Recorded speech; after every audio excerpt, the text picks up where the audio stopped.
The Monaco marina shimmered beneath the Mediterranean sun.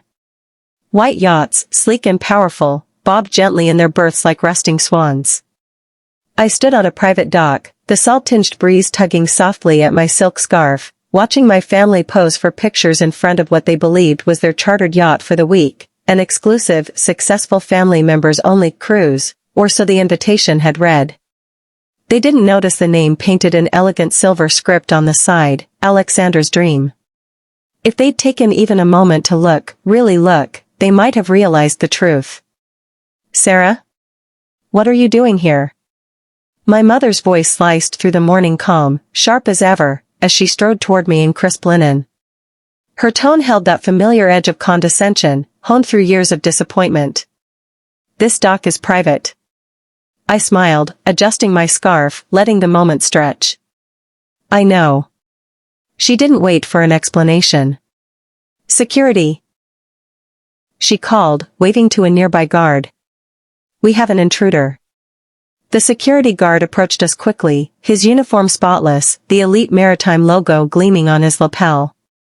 "Is there a problem, Ms. Robertson?" he asked. "Yes," my mother said triumphantly. "My daughter is trespassing. This area is for the yacht's owner only." The guard blinked once, then turned to me with a calm nod. "That's why I let her in." Mom's expression faltered. The cracks in her perfectly polished facade began to show. "This is Ms. Alexander Robertson," he added, using the name I'd chosen for my business, the name I'd built a shipping empire under. "She owns Alexander's Dream. We've been expecting her." Silence fell like an anchor. My brother Michael, mid-pose, let his designer sunglasses slip down his nose. Rachel, my sister, stood frozen, her champagne glass hovering near her lips. This is ridiculous," Mom managed. "You rented this yacht," I said gently, "from Elite Maritime Services. A company I own.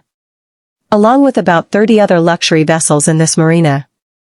Though," I added, patting the polished hull beside me, "this one is my personal favorite."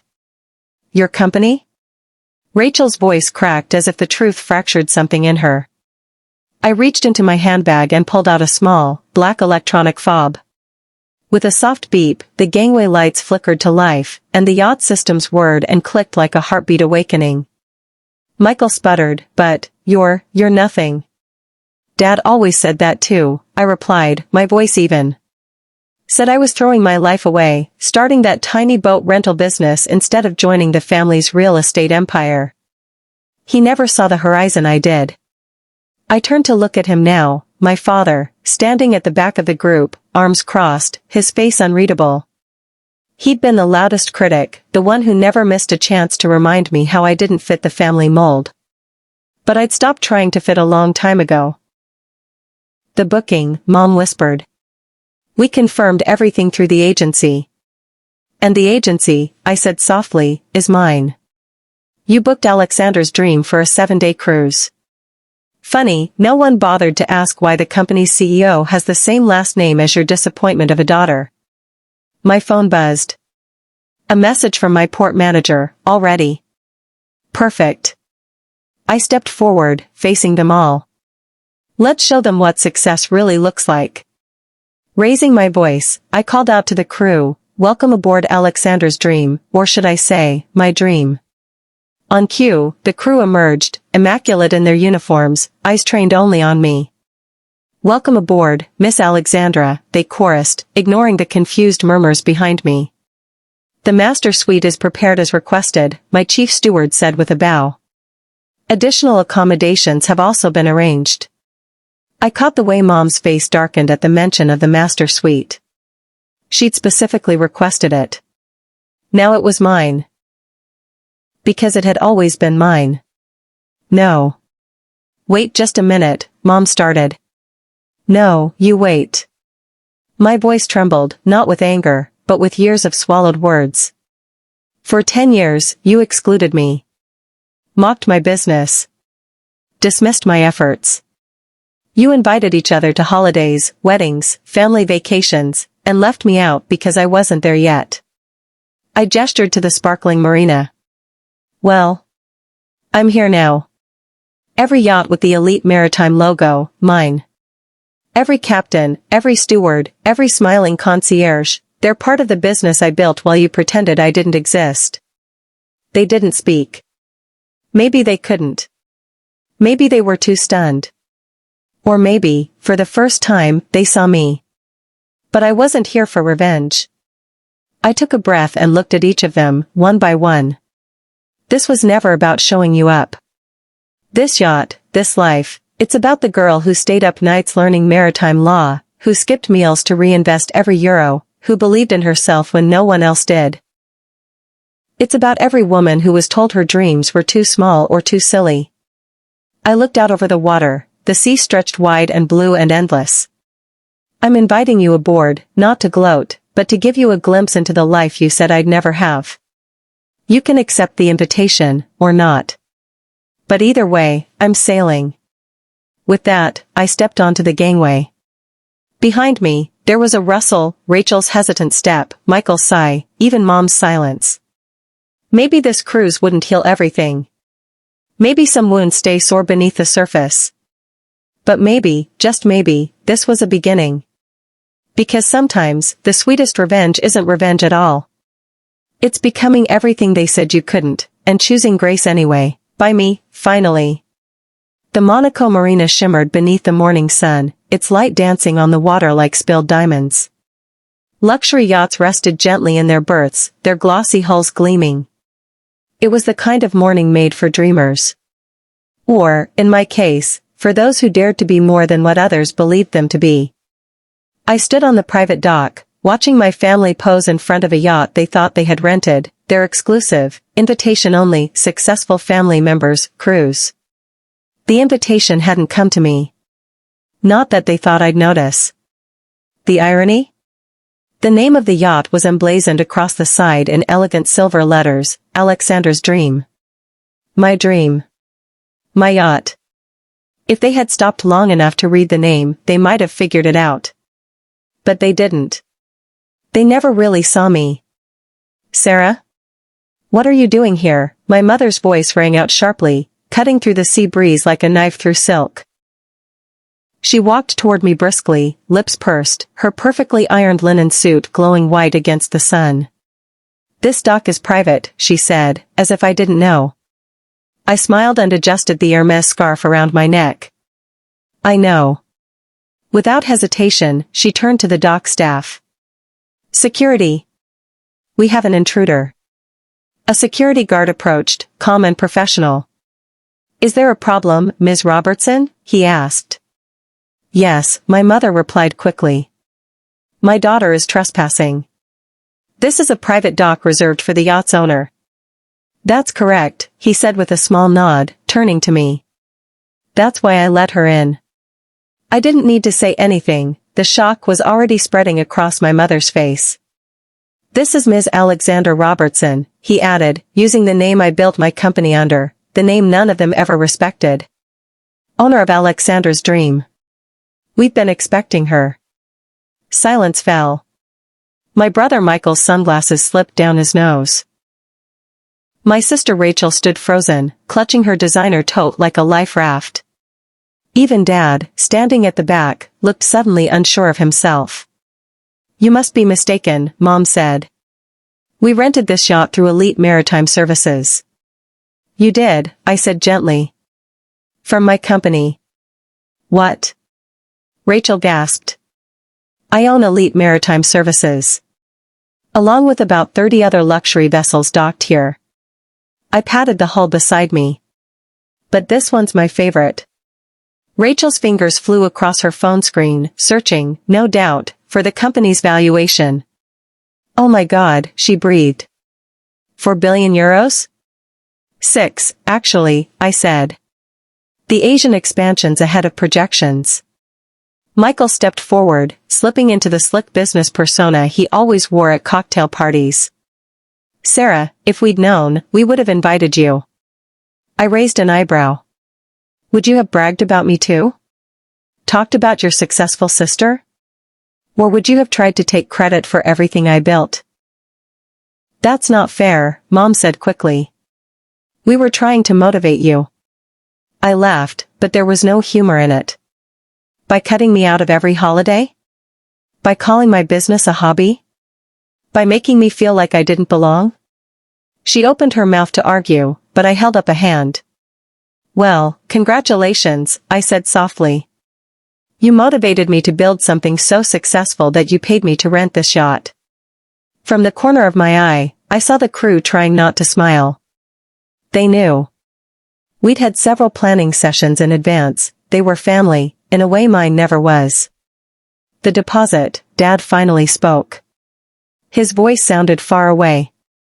Euro 200,000, I replied. Non-refundable. A pause. Well, I added, I suppose I should thank you. It'll cover bonuses for the crew, for putting up with this whole charade. My phone buzzed. I glanced down at the notification.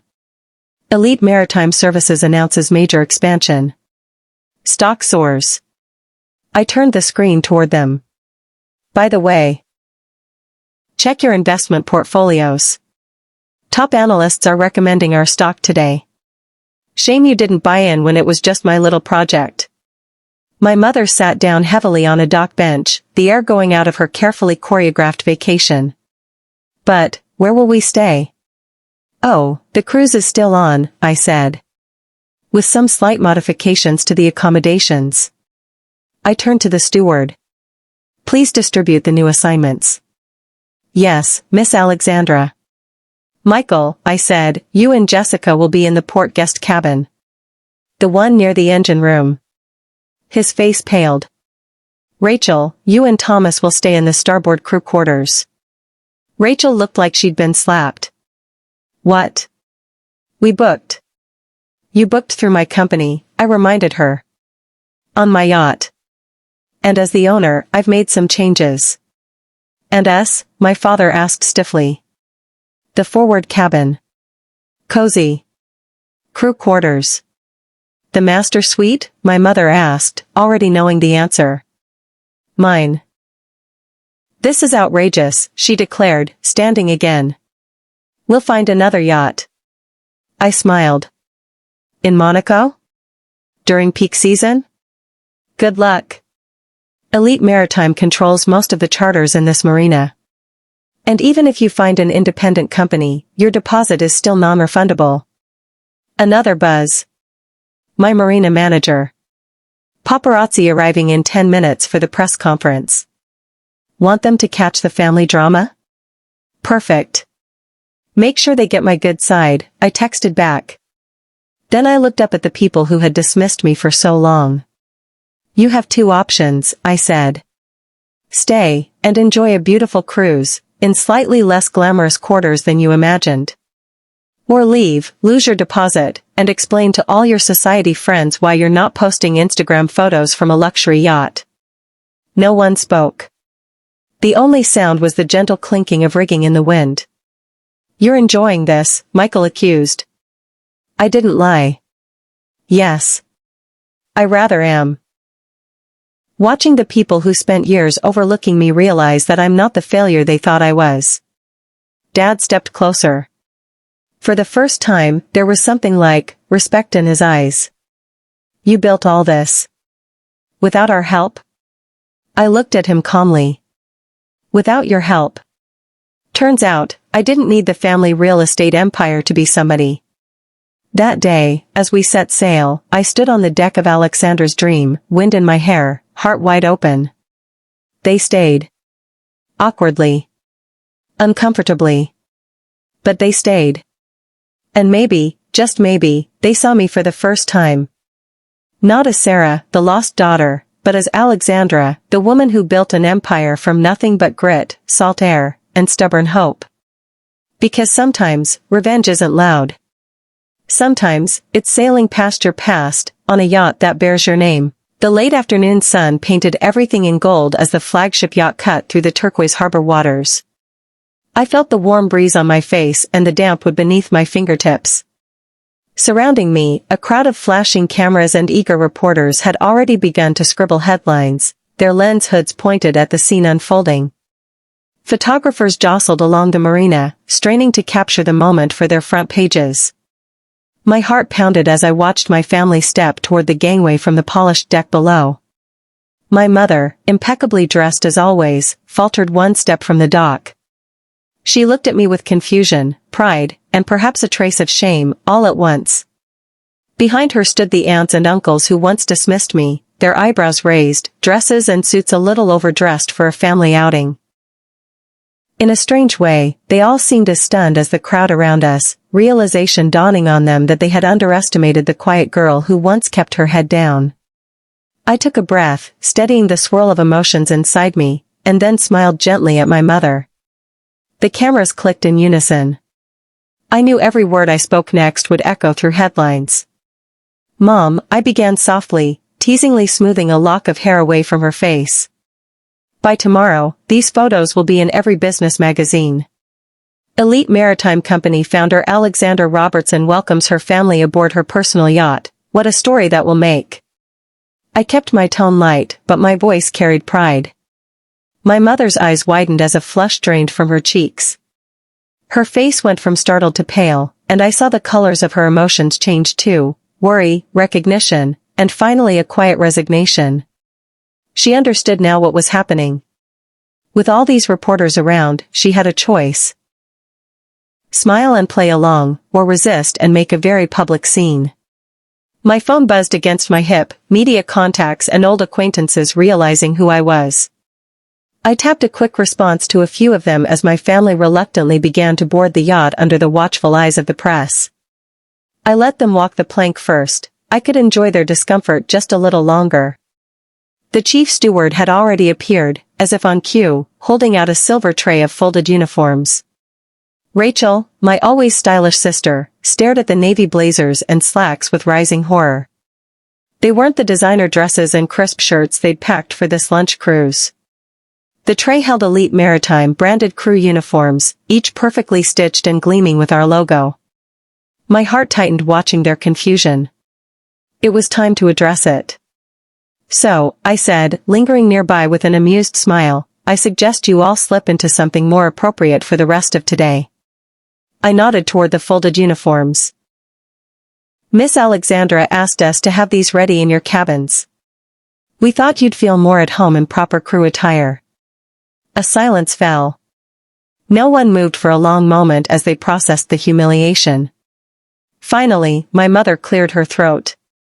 "You want us to wear those?" she asked quietly. I nodded sweetly. "Of course. Your cabins have everything laid out for you, crew quarters, remember? It seemed fitting since you'll be joining us as guests under the cruise care today." Rachel clutched at her sundress and managed a tight smile. "Well, we'll be delighted to help out." The chief steward led them below deck, and I watched from the main deck as each of my relatives silently changed into the navy uniform. They passed the portholes, faces pale and proud, like children dressed up for the wrong holiday. By then, the reporters were lining up in front of us again. I stepped forward, calling out, "Just a moment, please. One more photo op." The photographers snapped as I stood at the rail, the water glittering behind me. They scribbled notes as I began to speak.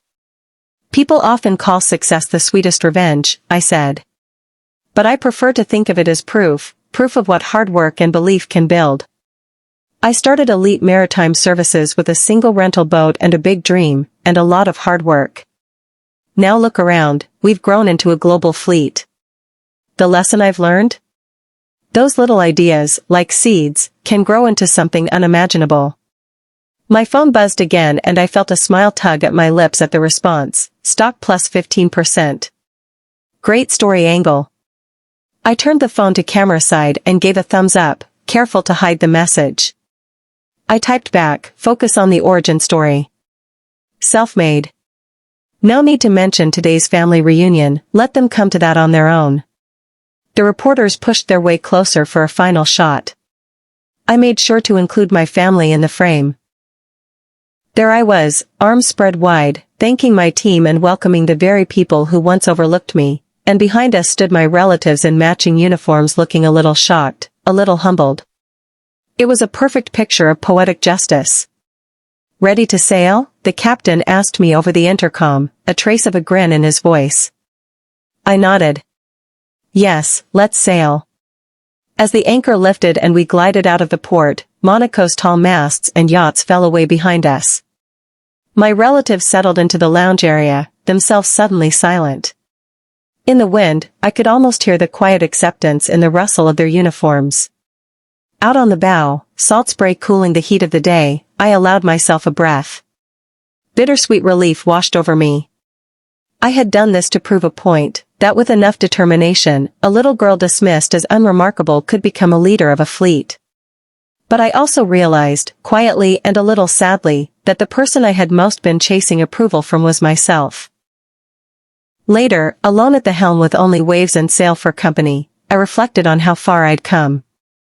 The journey from renting one small boat to commanding this floating palace had been lonely and hard, but it had been mine. Any doubt I'd had as a teenager was now just a memory scattered behind us like wake foam. My phone buzzed one last time, a message from my PR director, now officially part of my family's story. I raised an eyebrow and let out a small laugh as I read the final notes. Noted. Dreams plus hard work equals success, I whispered. Pulling gently on the wheel, I turned our course toward the open sea. The sun dipped low over the horizon, casting the yacht in amber and violet. In that quiet moment, I found clarity. Success wasn't about crushing others, it was about fulfilling the promise I made to myself all those years ago. As the sky turned pink, I even felt a twinge of hope that maybe, in time, even my family would come to see it that way.